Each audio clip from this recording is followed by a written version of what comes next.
היינו בחדר דמיון של מכללת קיי, היה ממש מגניב, בתור מישהו שאוהב טכנולוגיה וכל זה, זה באמת דבר ממש מגניב.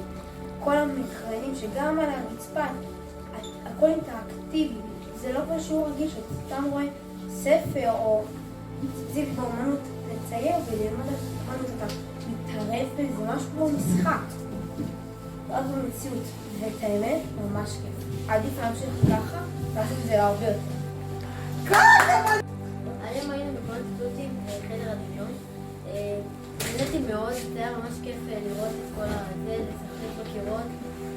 זה היה ממש גם צבעוני, וזה היה ממש טוב.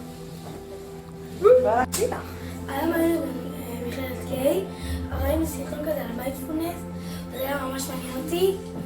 זה שינה את הגישה ושינה לי איך לראות את זה. זה היה מאוד הדמיון שלי, ונורא נהניתי כאן.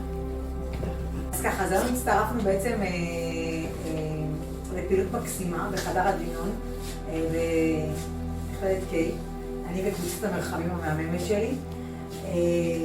בעצם אני חושבת שזו חשיפה מדהימה למושגים כמו מיינדפולנס, מערכת החיסון, נשימה, דברים ששומעים אותם כמילים גדולות, אבל לא באמת אקטיביים בהם ופועלים אותם ביום יום.